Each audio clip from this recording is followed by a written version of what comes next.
Hello मेरे प्यारे बच्चों, कैसे हो? बढ़िया होगे और मस्त होगे। मौसम अच्छा हो रहा है पढ़ाई के लिए, सर्दी खत्म हो रही है। अब पढ़ाई का जो समय है वो बहुत ही अच्छा सुहावना मौसम है। वसंत ऋतु का आगमन हो रहा है और पढ़ाई की जो आपकी टेंशन है वो धीरे धीरे अंतिम दौर में पढ़ाई हो रही है, इसलिए थोड़ा ज्यादा टेंशन तो है ही जब तक एग्जाम नहीं हो जाते। लेकिन फिर भी तैयारी भी उसी हिसाब से बढ़िया हो रही होगी। और जैसे जैसे समय नजदीक आएगा, एग्जाम नहीं हो जाता, तब तक आपको इम्पोर्टेंट क्वेश्चंस चाहिए ही हैं। तो आपको ये बता दें कि जो 2025 बोर्ड परीक्षा है उसमें बच्चों जो जिस हिसाब से आपको तैयारी करनी है, तो ये भी जानना जरूरी है कि कौन से प्रश्न अति महत्वपूर्ण है जो परीक्षा में रखे ही हैं। तो मेरे प्यारे बच्चों, आपका क्लास 10th वाले बच्चों के जो एग्जाम हैं उनके लिए ये पहला एग्जाम है और पहले एग्जाम में आपको थोड़ा नर्वसनेस हो रही होगी। उसकी भी चिंता मत करिए, क्योंकि सबको पहली बार ही किसी एग्जाम में बैठना होता है। तो जब सीखेंगे, बैठेंगे और अच्छी तैयारी होगी तो प्रेशर को अच्छे से हैंडल करेंगे। आज हम आपके लिए लेके आए हैं, क्लास 10th के लिए बहुत ज्यादा वीडियो नहीं बना पा रहा हूँ, थोड़ा 2-3 दिन की व्यस्तता के कारण हम उपलब्ध नहीं हो पाए। फिर भी आज क्लास 10th के लिए हम एक अच्छा सा चैप्टर लेके आए हैं जो आपकी रासायनिक अभिक्रियाएं हैं, जो बोर्ड परीक्षा की दृष्टि से बहुत ही इम्पोर्टेंट है, महत्वपूर्ण है। तो सबसे पहले आपसे बच्चों एक अपील है, आप हमारे चैनल से अधिक संख्या में जुड़ें, हमारा हौसला बढ़ाएं, हमारे चैनल को शेयर करें, सब्सक्राइब करें और अच्छा लगे तो वीडियो को लाइक करें। हाँ, तो बच्चों आपके लिए जो अभिक्रियाएं लेके आए हैं उसमें पहली अभिक्रिया है योगात्मक अभिक्रिया। जैसा कि इसका नाम है इसका जोड़ना, इन योग करना। योग करने का सिंपल बात यह है, इसके हिसाब से ना भी समझें तो योग का मतलब है जोड़ना। जब दो चीजों को या दो वस्तुओं को हम जोड़ेंगे तो एक नई वस्तु बनके तैयार हो जाएगी, या दो संख्याओं को जोड़ेंगे तो एक नई संख्या बनके तैयार हो जाएगी।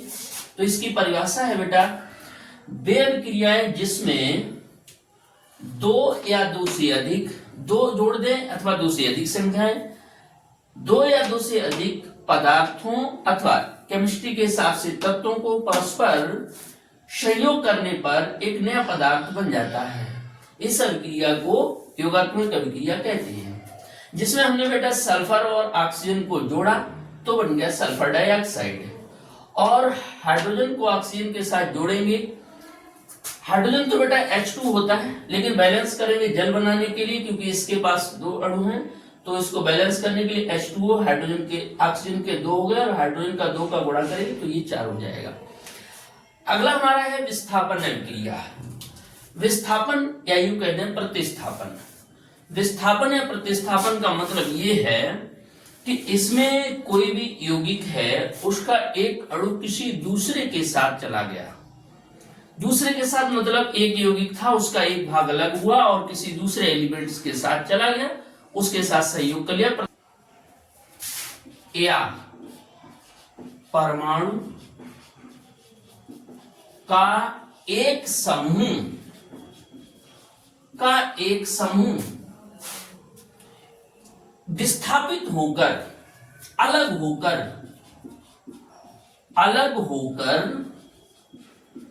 दूसरे परमाणु या परमाणु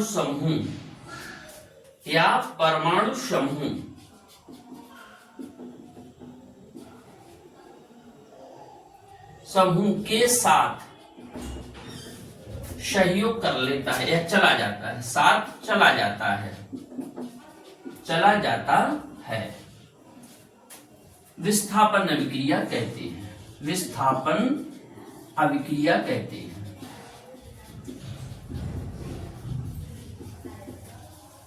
बेटा समझने की बात यह है कि अभी कोई आपके साथ था, वो आपसे बिछड़ गया है, बिछड़ने के बाद कहां गया, किसी दूसरे के साथ उसने सहयोग कर लिया है, तो ऐसी अभिक्रियाएं कहलाती हैं विस्थापन अभिक्रिया। जैसे कि CuSO4 है, कॉपर सल्फेट, कॉपर सल्फेट है और कॉपर सल्फेट ने Fe से अभिक्रिया की, आयरन से अभिक्रिया कर ली और हुआ ये कि कॉपर सल्फेट का जो सल्फेट है ये विस्थापित हो गया और कहां चला गया, Fe के पास। तो FeSO4 बना लिया जाके और कॉपर से कहा भैया तुम अलग हट जाओ, हमें तुमसे कोई लेना देना नहीं है। तो ये जो कॉपर सल्फेट से अलग हुआ है तो इसने क्या किया, इसका साथ छोड़ दिया कि क्या लिखा है, विस्थापन हो गया, अलग हो गया और इसके साथ दूसरे वाले के साथ, दूसरे परमाणु या परमाणु समूह के साथ चला गया है, विस्थापित हो गया है। तो ये क्या बन गया, इसमें क्या हुआ, CuSO4 ने Fe से अभिक्रिया की, FeSO4 यानी SO4 अलग हुआ, FeSO4 बन गया और जो कॉपर था वो अलग हो गया। तो अलग हो गया क्योंकि इसने साथ छोड़ दिया SO4 ने, इसका विस्थापन हो गया। विस्थापन मतलब अलग हो जाना, तो दूसरे के साथ चला गया। तो ये बन गया आपका फेरस सल्फेट और ये बन गया है कॉपर। आइए चलते हैं दो अन्य अभिक्रियाओं की ओर। अनुत्क्रमणीय अभिक्रिया।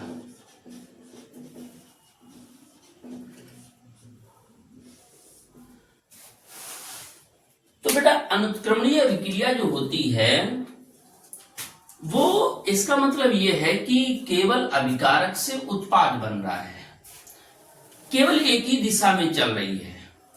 यानी कि जो हमारा अभिकारक है उससे जो उत्पाद बना एक ही दिशा में बना, उसका दूसरा अपोजिट डायरेक्शन से अभिक्रिया नहीं हो रही है। ऐसी अभिक्रियाएं जो केवल एक ही दिशा में होती हैं, अथवा ऐसे कह सकते कि जिसमें केवल अभिकारक से उत्पाद बनता है, उत्क्रमणीय अभिक्रियाएं कहते हैं। वे अभिक्रियाएं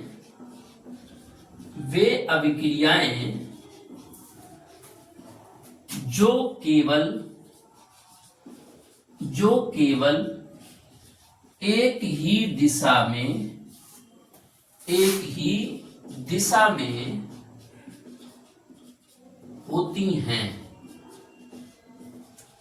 हैं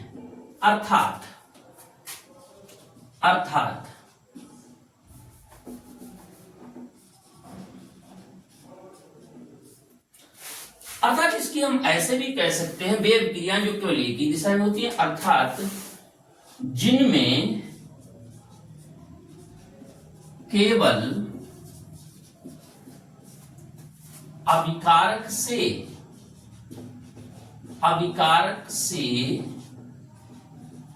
उत्पाद बनता है,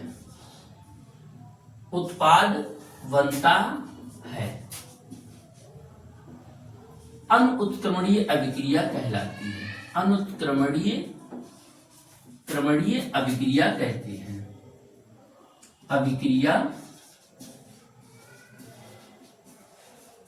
हैं। तो बेटा ऐसे समझ लो कि जो केवल एक ही दिशा में हो रही है उस अभिक्रिया को कहा जाता है। अब हमने इसमें क्या किया, हमने सोडियम की क्रिया कराई, Na है, सोडियम की क्रिया करा दी है जल से क्रिया कराई तो बना हमारे पास NaOH। अब बेटा Na और OH, Na तो एक है ही और O अकेला है, लेकिन H जब इसके साथ चला जाएगा तो H अकेला रह नहीं सकता। जब नहीं रह सकता तो हमें इसको बैलेंस करना है। बैलेंस करने के लिए क्या करना है, जब हम इसमें क्या किए, सोडियम में 2 का मल्टीप्लाई किया तो बेटा यहां पे हमने 2 का मल्टीप्लाई कर लिया। सोडियम डबल है, डबल हो गया, 2 एलिमेंट्स हो गए। लेकिन अब ऑक्सीजन के डबल हो गए क्योंकि 2 का गुणा किया।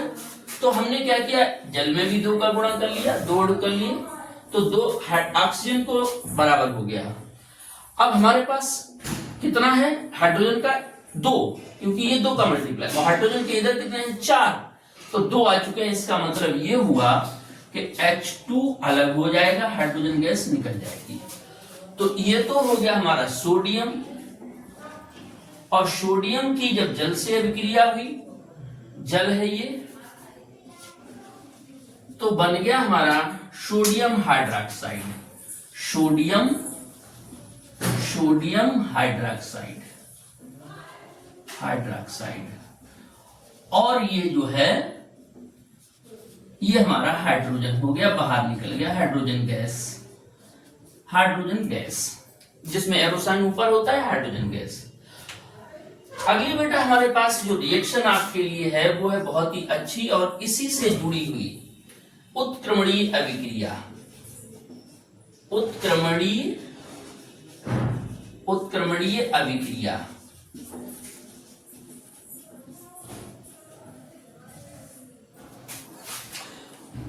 अभिक्रिया तो इसकी जस्ट उल्टी समझिएगा।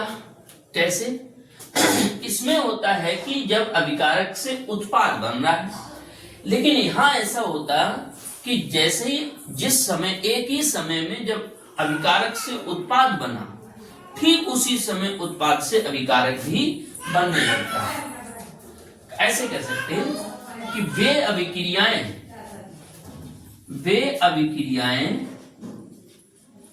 जिनमें अग्र व पश्च, वे अभिक्रियाएं जिनमें अग्र और पश्च अभिक्रियाएं एक साथ होती हैं, एक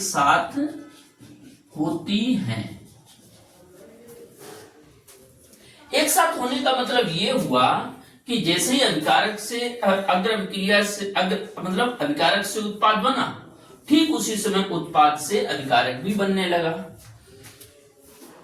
इन्हें इस चिन्ह से प्रदर्शित करते हैं,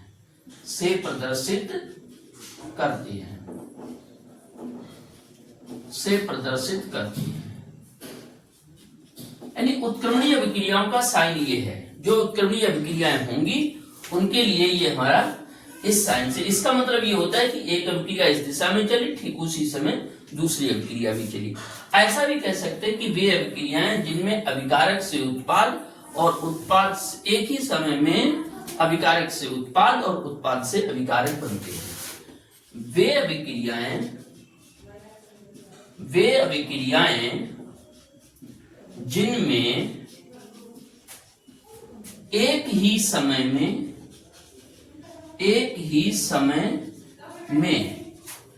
अभिकारक से उत्पाद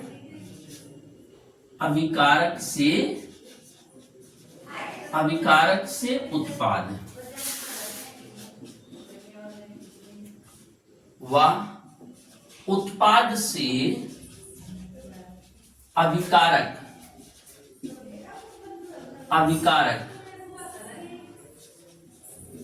बनता है, उत्क्रमणीय अभिक्रिया कहते हैं।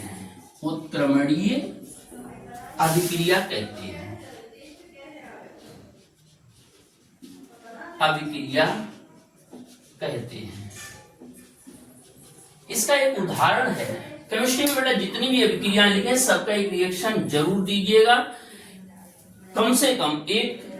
इसीलिए हम आपको विद रिएक्शन के साथ बता रहे हैं कि बिल्कुल शॉर्ट में, ज्यादा लंबा नहीं करना है, बहुत ही कम समय में, आपके पास ज्यादा समय नहीं है, इसलिए आपको बिल्कुल ठोस जितनी परिभाषा होनी चाहिए उतना ही बता रहे हैं। तो फास्फोरस टेट्राक्लोराइड बन गया, फास्फोरस टेट्राक्लोराइड, और जब 3 इसके रह गए तो ये क्लोरीन अलग हो गया, Cl2, तो ये हो गया है फास्फोरस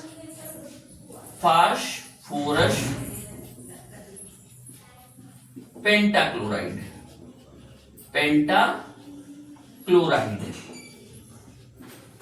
और ये बन गया है फास्फोरस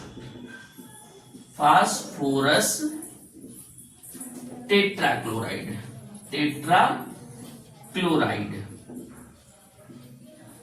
और ये जो है वो क्लोरीन हो गई हमारी, ये क्लोरीन गैस निकल गई है, क्लोरीन।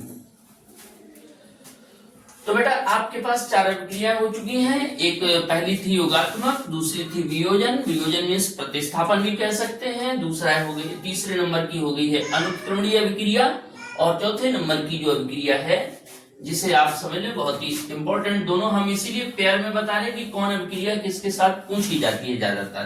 तो योगात्मक और प्रतिस्थापन ज्यादा पूछी गई है, अनुत्क्रमणीय और उत्क्रमणीय के साथ ज्यादा पूछा गया है। आइए चलते हैं अगली 2 अभिक्रियाओं की ओर। क्रिया है वो है हमारी 5वें नंबर के लिए आपकी जो अभिक्रिया है वो है अपघटन अभिक्रिया। तो अपघटन अभिक्रिया में क्या होता है? अपघटन अभिक्रिया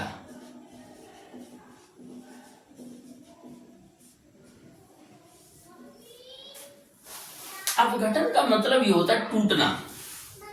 कोई बड़ा कंपाउंड है, कोई बड़ा यौगिक है, वो छोटे छोटे भागों में जब टूट गया, लिखते हैं डीकम्पोजिशन।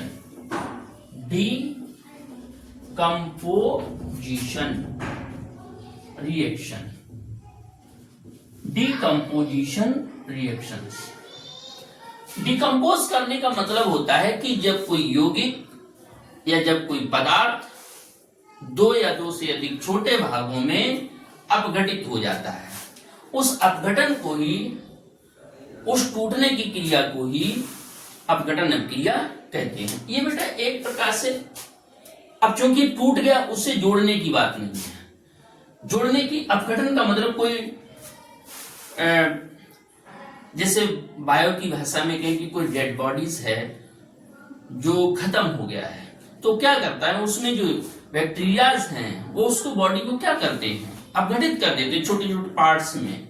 तो वही ये डिकम्पोजिशन है, उसमें छोटे छोटे भागों में टूटना है। अब जोड़ने की घटना नहीं है कि टूट गया अब जोड़े, तो इसका मतलब है कि बैकवर्ड रिएक्शन नहीं हो रहा है। तो जो ये अपघटन की अभिक्रिया है वो है उत्क्रमणीय अभिक्रिया, सॉरी अनुत्क्रमणीय अभिक्रिया। तो ऐसा कह सकते हैं कि वे अनुत्क्रमणीय अभिक्रियाएं, वे अनुत्क्रमणीय अभिक्रियाएं जिनमें कोई पदार्थ, अब पदार्थ से मतलब यहां के हिसाब से यौगिक, कोई पदार्थ या यौगिक 2 या 2 से अधिक, 2 या 2 से अधिक सरल अणुओं में विभाजित हो जाता है, विभाजित हो जाता है। विभाजित होने का मतलब है अलग अलग हो गया, बंटवारा हो गया छोटे छोटे भागों में, विभाजित हो जाता है, अपघटन अभिक्रिया कहते हैं, अपघटन अभिक्रिया कहते हैं। बेटा यहां पर इसमें अभिक्रिया कहते हैं, इसमें भी अपघटन 2 प्रकार से है कि आपने हीट किया है, या यूं कहते हैं कि विद्युत अपघटन हुआ है या ऊष्मीय अपघटन हुआ है। तो अपघटन के भी 2 प्रकार हैं, एक है ऊष्मीय अपघटन, ऊष्मीय अपघटन यानी किसी पदार्थ को हमने ऊष्मा दी और ऊष्मा पाने के बाद वो विघटित हो गया। जैसे एक रिएक्शन है CaCO3,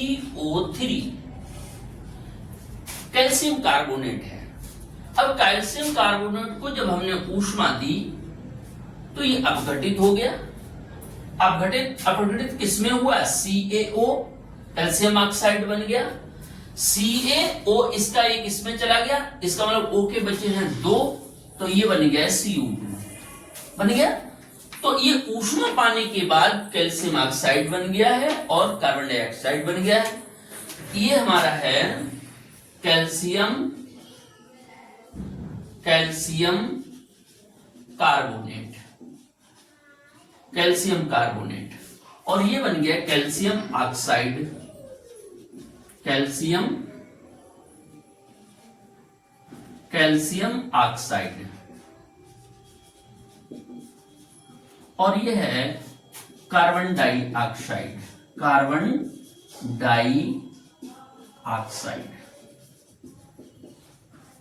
अभिक्रिया। तो बेटा इसे अपघटन अभिक्रिया इसको कहते हैं। अब इसके बाद अगली अभिक्रिया है 6 नंबर। 6 नंबर की अभिक्रिया से पहले बच्चों आपको बता दें कि ये आज हम आपके लिए जो वीडियो बना रहे हैं, आज आपके लिए जो क्वेश्चंस लेके आए हैं बहुत ही महत्वपूर्ण है।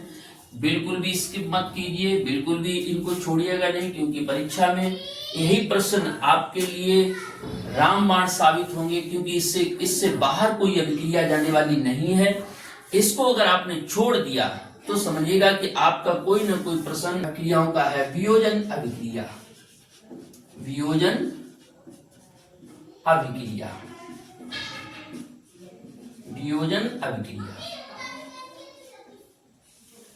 सिर्फ अपघटन और वियोजन में इतना अंतर है कि जो वियोजन की अभिक्रियाएं हैं बेटा, जो वियोजन होता है वो उसमें अपघटन में अनुत्क्रमणीय अभिक्रिया है, वियोजन एक उत्क्रमणीय। केवल हम ज्यादा कुछ नहीं, इसको अगर आपने तैयार कर लिया तो इस अभिक्रिया के साथ में ये अभिक्रिया ऑटोमेटिकली तैयार हो जाएगी। क्यों? नाम बदलना है, और यहाँ जो रिएक्शन आपका जो एक दिशा में बता रहा है वो वहां पे उत्क्रमणीय अभिक्रिया आ जाएगी। इसमें ऐसा कह सकते हैं कि वे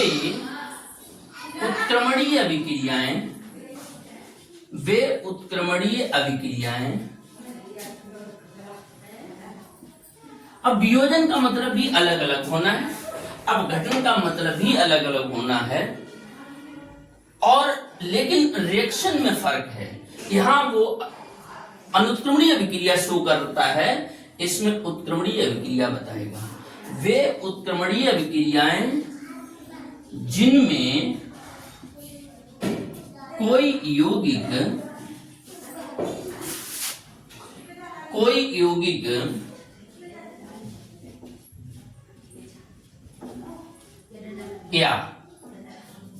यौगिक या पदार्थ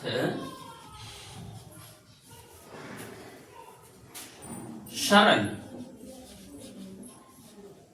अणुओं में,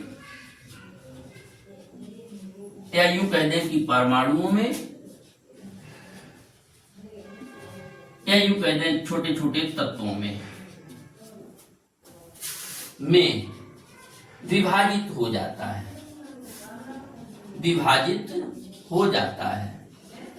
अब विभाजित हो जाता है, फिर ऐसा भी कह सकते हैं, और दो छोटे छोटे अणु क्या हुए, एक यौगिक बना लेते हैं, और सरल अणु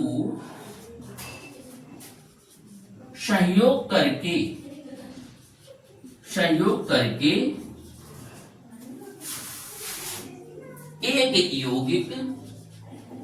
एक यौगिक बना लेते हैं।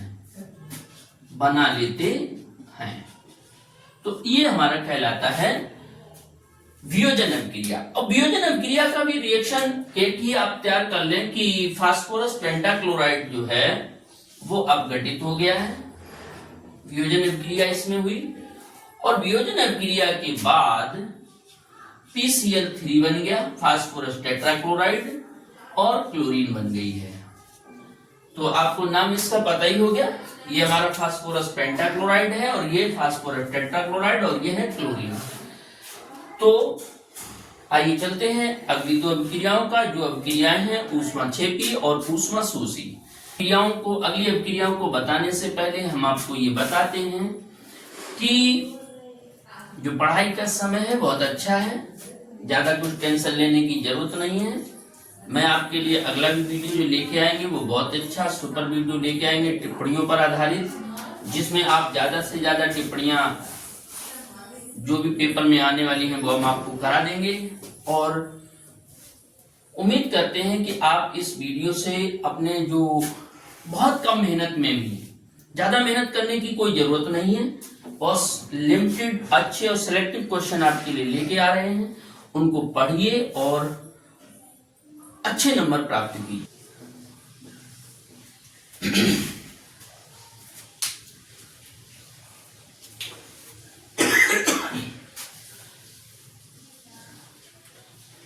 हाँ तो बच्चों, आइए चलते हैं हम अगली अभिक्रिया की ओर, जो कि है ऊष्माक्षेपी अभिक्रिया। दो तरीके की अभिक्रियाएं पढ़ेंगे, एक है ऊष्माक्षेपी और एक है ऊष्माशोषी। ऊष्माक्षेपी में क्या होता है, जब हमने कोई यौगिक बनाया, या यूं कह दें कि जो छोटे छोटे अणुओं को जोड़ा, अब जोड़ने के बाद अगर कोई नई चीज बनी है तो उसमें ऊर्जा होगी, और उस ऊर्जा, इसका मतलब ये हुआ कि जोड़ने के बाद ऊर्जा निकलेगी। और ऊष्माशोषी का मतलब ये है कि भैया पहले हमें कुछ दो तब हम कुछ बनेंगे। इसका मतलब कि हमें पहले कुछ लेना है अभिक्रिया के लिए, कि हमारे नया यौगिक बनाना चाहते हैं, तो ऐसे तो बनना नहीं है, तो वो कह रहा है कि पहले हमें ऊर्जा दो। तो ऊर्जा जिसमें आवश्यकता है किसी चीज को बनाने के लिए, तो वो उसमें ऊष्मा का पहले शोषण होगा, ऊष्मा को अवशोषित करेगा और फिर कोई नया एलिमेंट बनाएगा। और इसमें दो पदार्थ जुड़ने के बाद एक जो नया बना उसके साथ में ऊर्जा बनेगी। तो ऐसा भी कह सकते हैं कि वे अभिक्रियाएं जिनमें अभिक्रिया के उपरांत वे अभिक्रियाएं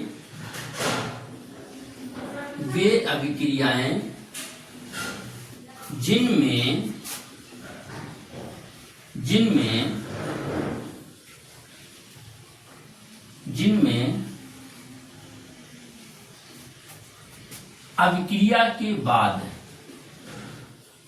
अभिक्रिया के बाद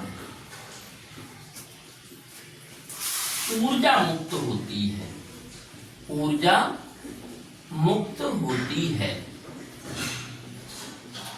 मुक्त होने का मतलब ऊर्जा निकलती है।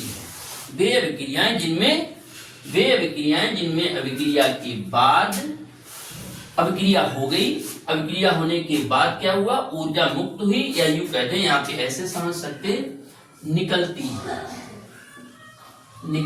है कि वे अभिक्रियाएं जिनमें अभिक्रिया के बाद या अभिक्रिया होने के बाद ऊर्जा मुक्त होती है। जैसे कार्बन में ऑक्सीजन की क्रिया करा दी तो बन गया है कार्बन डाइऑक्साइड, CO2 बन गया, और जो CO2 बना है उसके बाद भी 98.3 किलो कैलोरी ऊर्जा प्राप्त हुई है। तो ये जो ऊर्जा निकली है, इन दोनों के जुड़ने के बाद CO2 बना और 98.3 किलो कैलोरी ऊर्जा प्राप्त हुई। ऐसी अभिक्रियाओं को ऊष्माक्षेपी अभिक्रिया कहते हैं। नेक्स्ट क्वेश्चन हमारा है ऊष्माशोषी अभिक्रिया। ऊष्माशोषी अभिक्रिया। अब ऊष्माशोषी का मतलब ये है, शोषी अभिक्रिया, ऊष्माशोषी इसके बिल्कुल जस्ट उल्टी अभिक्रिया है। इसमें ये कहता है कि अभिक्रिया होने के बाद ऊर्जा प्राप्त होगी, इसमें ये कहता है कि ऊष्मा का अवशोषण होगा तब अभिक्रिया होगी। ऐसा कह सकते हैं कि वे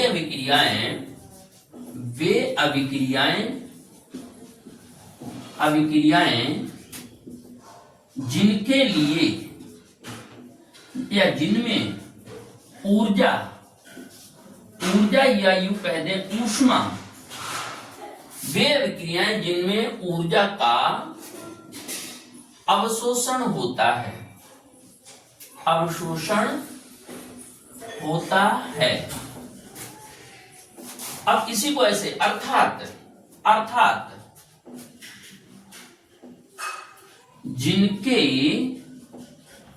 जिनके संपन्न होने के लिए, या केवल लिख दें होने के लिए ऊर्जा की आवश्यकता होती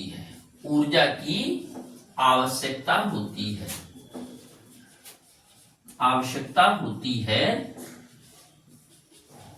ऊष्माशोषी अभिक्रिया कहते हैं। ऊष्माशोषी अभिक्रिया कहते हैं, अभिक्रिया कहते हैं। ऊष्मा का शोषण हुआ है, ऊष्मा का शोषण जब होगा इसका मतलब, हाँ तो बच्चों ये बता रहे थे कि वे विक्रियाएं जिनमें ऊर्जा का अवशोषण होता है या यूं कहते हैं ऊर्जा ली जाती है, जिसमें ऊर्जा के संपन्न होने या पूर्ण होने के लिए ऊर्जा की आवश्यकता है। क्या बता रहे थे कि ऊर्जा हमें चाहिए है, ऊर्जा जब हमें मिल जाएगी तो अभिक्रिया हो जाएगी। तो इसमें हुआ ये कि नाइट्रोजन ने N2 जो था उसने ऑक्सीजन के साथ अभिक्रिया की, लेकिन अभिक्रिया नहीं हो पा रही है, तो इसके लिए क्या किया, 45 किलो कैलोरी ऊर्जा की आवश्यकता हुई। और आवश्यकता हुई जैसे ही 45 किलो कैलोरी ऊर्जा मिली, मिलने के बाद बना है N2 NO, और 2 टाइम्स है तो 2 का मल्टीप्लाई कर दिया, और ये हो गया हमारा नाइट्रोजन ऑक्सीजन, और ये बन गया नाइट्रिक ऑक्साइड, नाइट्रिक ऑक्साइड, ये नाइट्रिक ऑक्साइड हो गया। तो आइए चलते हैं हम अगली अभिक्रियाओं की ओर।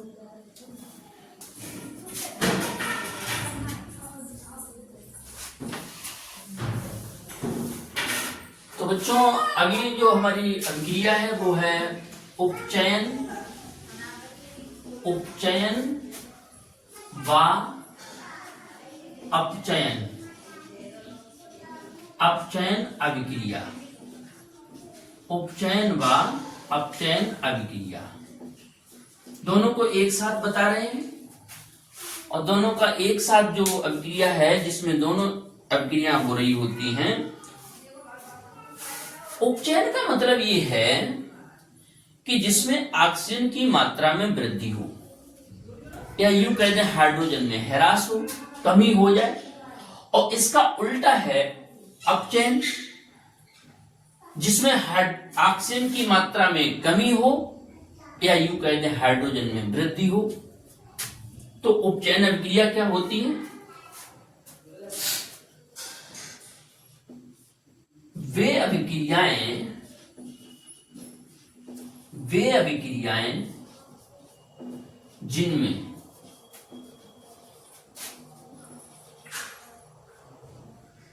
जिनमें किसी पदार्थ में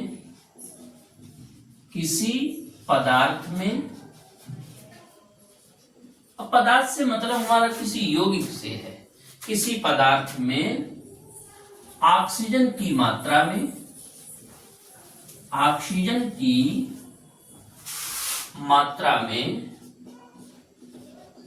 वृद्धि हो, या H2 में, हाइड्रोजन में H2 की कमी हो।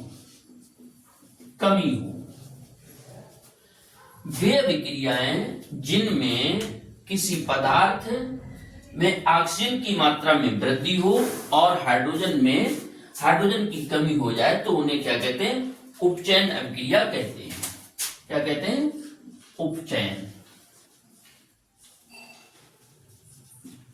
उपचयन अभिक्रिया कहते हैं। जैसे हमारे पास Cu है, कॉपर, इसने क्या किया, ऑक्सीजन से सहयोग किया, ऑक्सीजन का सहयोग किया तो ये बन गया CuO। क्या बन गया, Cu। क्या किया, इसमें 2 का मल्टीप्लाई किया तो अब कॉपर हो गए 2, तो इधर हमने 2 का मल्टीप्लाई कर दिया, और देखो इसमें ऑक्सीजन की मात्रा में वृद्धि हो गई, क्योंकि यहां अकेला था, ये वृद्धि इसके साथ वृद्धि हो गई, तो ये अभिक्रिया कैसी हो गई, उपचयन अभिक्रिया कहलाएगी। कैसी कहलाएगी, उपचयन अभिक्रिया। अब इसी में ऐसे लिखते हैं कि वे अभिक्रियाएं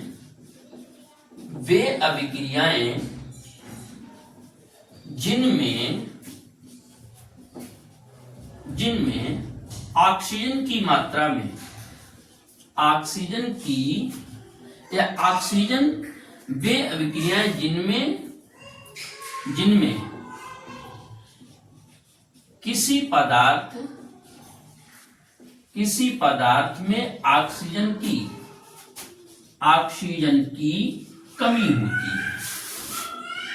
कमी होती है। ऑक्सीजन की जब कमी हो जाएगी तो कमी होगी तो वो क्या कहलाएगी? कमी होती है, अपचयन अभिक्रिया कहते हैं। अपचयन अभिक्रिया कहते हैं, अपचयन अभिक्रिया कहलाएगी। इसका रिएक्शन हम लोग लिख सकते हैं, देखो, वे अभिक्रियाएं जिनमें ऑक्सीजन की मात्रा में वृद्धि होगी या यूं कह दें कि हाइड्रोजन की कमी हो जाएगी तो उपचयन अभिक्रियाएं हैं। और वे अभिक्रियाएं जिनमें ऑक्सीजन की मात्रा में कमी होगी उसे अपचयन अभिक्रिया कहते हैं। अब इसमें हुआ ये कि जो CuO है इसके साथ ऑक्सीजन अभी है, इसने क्या किया? हाइड्रोजन के साथ क्रिया की, हाइड्रोजन के साथ, और कॉपर से हाइड्रोजन अलग हो गया, सॉरी ये कॉपर से ऑक्साइड अलग हो गया, O क्या बन गया? जाके इसने क्या किया? H2O बना लिया। ऑक्सीजन की कमी हो गई इसके पास से। अब जब ये इसके साथ चला गया तो ये Cu बन गया। लेकिन यहां पर ऐसी भी बात समझ लो कि यहां दोनों अभिक्रियाएं हैं। ये एग्जांपल जो है वो कहलाएगा अपचयन अभिक्रिया का। ठीक है, तो इसमें देख रहे हैं कि Cu कॉपर ऑक्साइड में जल से सॉरी हाइड्रोजन से क्रिया हुई तो कॉपर अलग हो गया और H2O ने ऑक्सीजन के साथ संयोग करके ऐसा कर लिया। तो ऐसी अभिक्रियाएं जिसमें ऑक्सीजन की मात्रा में कमी होती है अपचयन अभिक्रियाएं कहलाती हैं। तो बच्चों मैं आपको यही बता रहा था कि वे अभिक्रियाएं जिनमें ऑक्सीजन की मात्रा में कमी हो रही है तो ऐसी अभिक्रियाओं को हम अपचयन अभिक्रिया कहते हैं। लेकिन यहां पर आप ये भी समझिएगा कि यहां तो ऑक्सीजन में वृद्धि हुई है ऑक्सीजन की, और यहां हुई है कमी। तो यहां पर हाइड्रोजन के साथ तो उपचयन अभिक्रिया हो रही है, यहां पर हो रहा है उपचयन, और यहां हो रहा है अपचयन। यानी जिन अभिक्रियाओं में दोनों घटनाएं एक साथ हो रही होती हैं वे अभिक्रियाएं, यानी ऐसे कह सकते हैं कि ऐसी अभिक्रियाओं को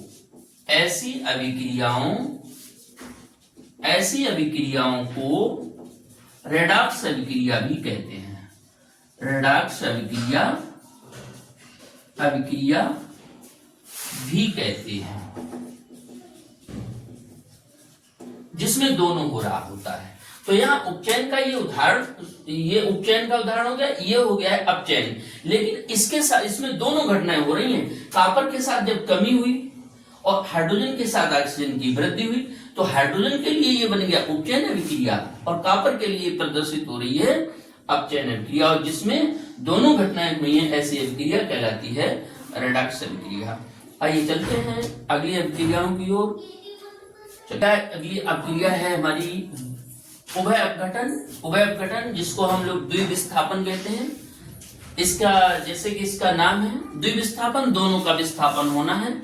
हमारे पास दो यौगिक हैं जिसका एक अणु या यूं कहते हैं एक आयन अलग होकर किसी दूसरे के साथ चला जाएगा, और जब दूसरे के साथ जाएगा मतलब आप ऐसे समझ लो कि अपघटन तो हुआ है, अपघटन का मतलब अलग होना तो हुआ है, लेकिन दो यौगिक हैं, दोनों से अपघटन हुआ, और दोनों से अपघटन हुआ, एक ने एक के साथ संयोग कर लिया, एक ने एक के साथ संयोग कर लिया।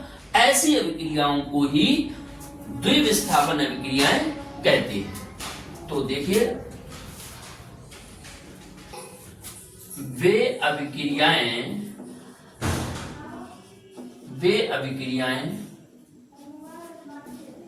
जिनमें दो यौगिकों के आयनों या घटकों, वे अभिक्रियाएं जिनमें दो यौगिकों के आयनों या घटकों में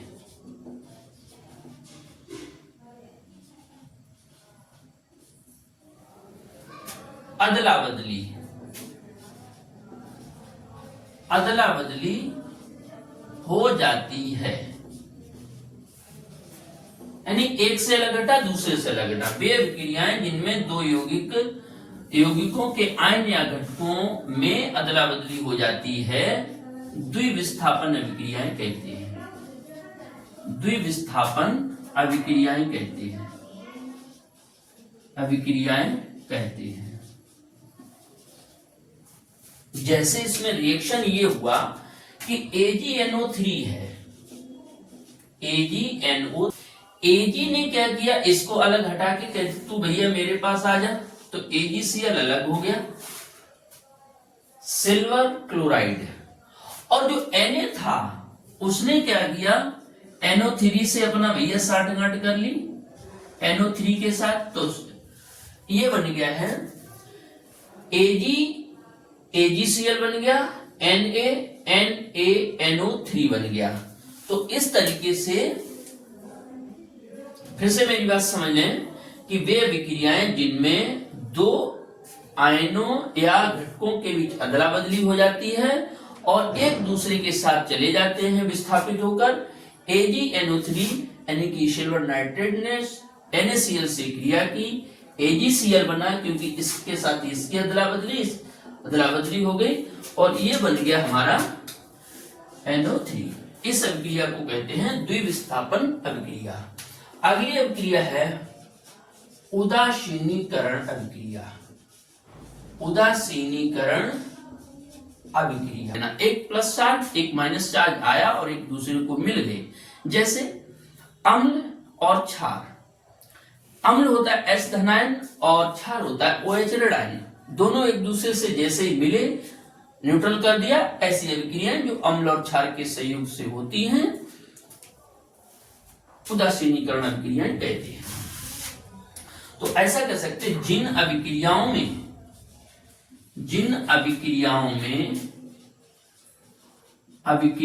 में अम्ल व क्षार क्रिया करके लवण बनाते हैं उदासीनीकरण अभिक्रिया कहते हैं। उदासीनीकरण अभिक्रिया कहते हैं।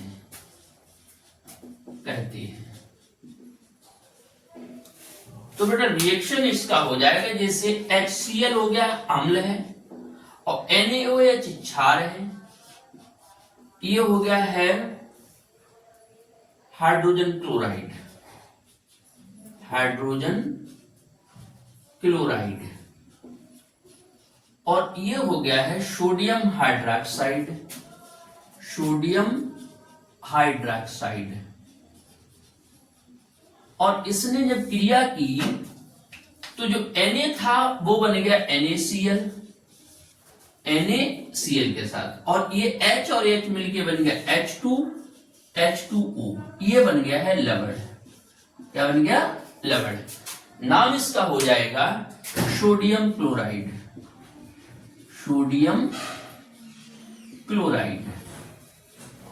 एक लास्ट आज का प्रश्न है विकृत गंधता।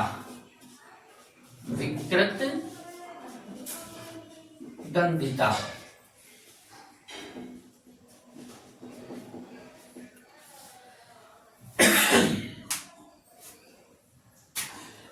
गंधता, गंध मतलब आप समझते ही हैं, गंध बिगड़ गई है, खराब हो गई है, इसका मतलब उसकी मूल गंध कुछ और थी और अगर रखा रहे कुछ समय बीत जाए तो वो क्या होगा, खराब होने लगेगा, उसका स्वाद बदल जाएगा, उसकी गंध बदल जाएगी, बदबू आने लगेगी। तो ऐसी स्थिति को कहते हैं विकृत गंधता। सभी खाद्य पदार्थों में एक विशिष्ट स्वाद व गंध गंध होती है। अब हम इसे कैसे, यदि यह पदार्थ कुछ समय बाद खराब होने लगे तो इसकी गंध व स्वाद बदल जाता है। इसे ही विकृत गंधिता कहते